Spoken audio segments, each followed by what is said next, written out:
Hello relatives, got a new story for you today. Kind of bummed that I gotta start my videos out this way, but I do not reach out to people for readings, and if you decide to follow, the real profile that is not the imposter has 100,000 plus followers. So please look for that one, and please share to keep these stories alive. Here we go. Once, when the world was younger, there was an old woman, and she was a wise woman. She lived in a small village in the mountains. One day, she decided to travel to go see some relatives in a nearby village. And so she packed her pack, took it with her, and went for this long stroll. She wandered through the mountains, marveled at the beauty, paused to take in the sights. She came upon a small stream, and she sat looking at the beauty of the water tumbling through. And then she saw something shiny and glinting from the stream. As she came closer, she noticed that it was a huge, precious gem. Absolutely beautiful. Wading into the water, she snatched it up and held it up to the sunlight, watching the facets of it bounce back in gleaming color. Oh, she was so happy and grateful to have found such a thing. She knew its value. She knew what it could bring. And she took it and placed it in her pack. Continued on her way. She walked through the day until finally she found a spot to stop and have an evening meal. Lighting a small fire, she began to cook her food.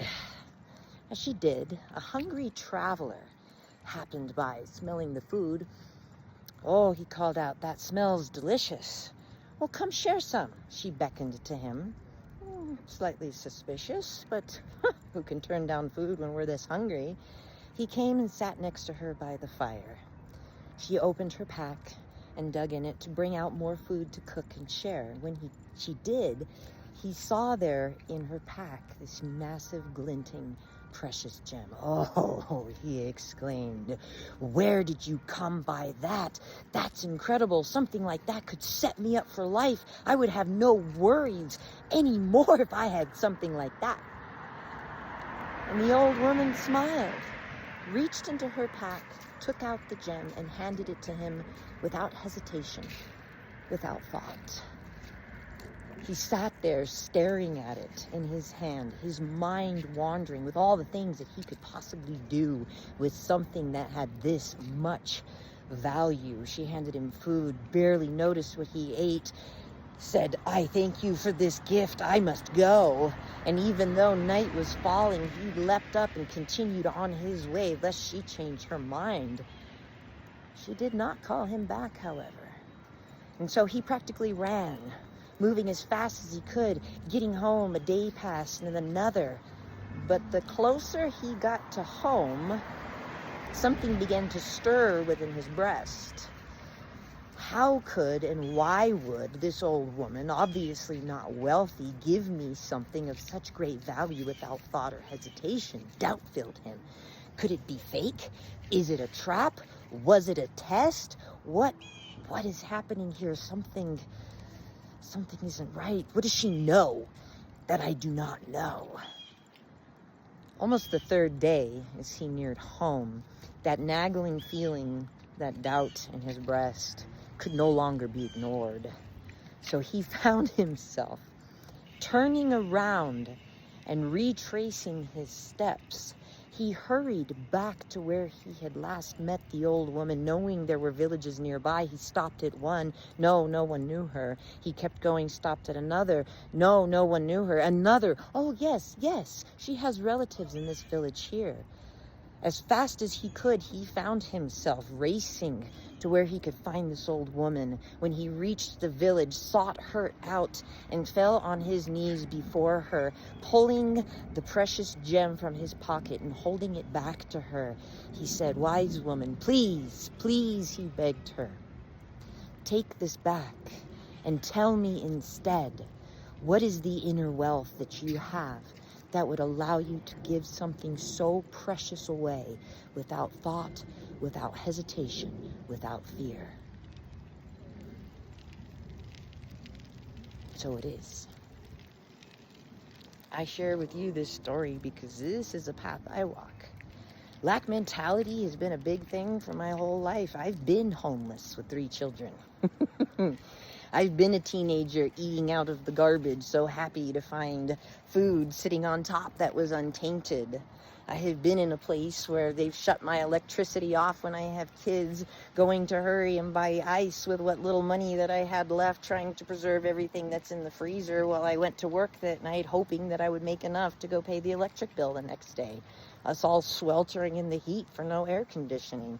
I know what it is to be without, and I know what it is to fear not having, not knowing where more money will come from. I know what it's like to live without that firm security of money sitting in the bank just in case. And yet I've learned over time my focus on that security, my fear of not having, that seems to just keep me trapped. And if I really take a step out and look at it, yes, all the times that I have went without, and yet I haven't, have I? Because here I am all this time later. I made the money, I paid the electric bill. The Hot Pocket somebody had taken a single bite on and placed on top of a newspaper in the trash can all those years ago. All I had to do was cut off a little piece. There was food in my belly. I never really truly went long without. Even when we were homeless, I was able to go wait in line for 4 hours and get hotel vouchers so that my children and I might have a roof over our heads while we sought for new housing. My needs were always taken care of.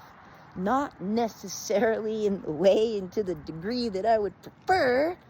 Would have been really nice to not have had those experiences to that degree of lack, and yet they've taught me a level of gratitude and compassion that I wouldn't have otherwise. They taught me a measure of faith that my needs would be provided for. Maybe not all my wants, but my needs and those of my family would be provided for. It is not an easy thing to hold on to that faith. That is the end of the story, but I believe what she told him as he sat there on his knees giving her back this gem, I believe she would have told him to keep it. For what need did she have of it? She had everything she needed. Family, love, shelter. What need does she have of wealth and big things and fancy things and giant jewelry and fancy horses, whatever was happening at that time? I believe she would have given it back to him. And I believe that she would have told him that the inner wealth that I have is faith and a deep inner knowing that even in times of trials and tribulations, even in times of lack and loss and challenges, our needs are always met. It is not your needs that you always strive to fulfill. It's your wants or the way that you want things. And that is where I find so much, that is where my stress comes from. I want more things. I want more than I have. I want more money sitting in the bank so that I can feel more comfortable within myself.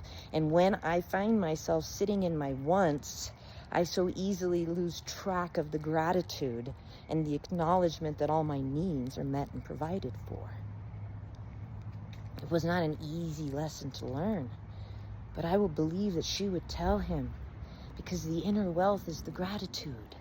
It is the gratitude that we have that our needs are met, that we have love around us, and if it's not immediately there, we have the choice and the opportunity to go forth and find that love. If our family is not there, we have the opportunity to go forth and make family. If our community does not resonate with where we are or our beliefs, we have the ability to go find another community that does. Where are we truly without? Feeling like we're without? Yeah, that can happen a lot. But that feeling and the truth of what is possible are often two very different things. So I tell you this story in hopes that perhaps you pause and take a breath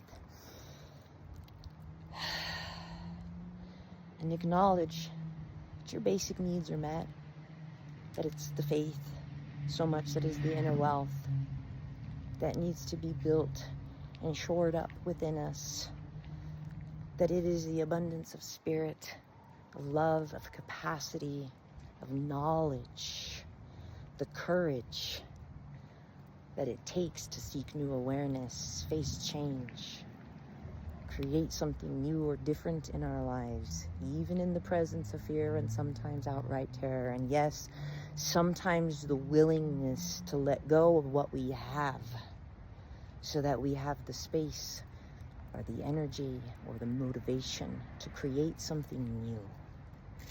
So who would it be if you had a choice? Would you be the old woman so secure in her faith, her gratitude, and her knowing that her whole life she's lived, and the needs have always been met, that you would give away wealth if you stumbled upon it?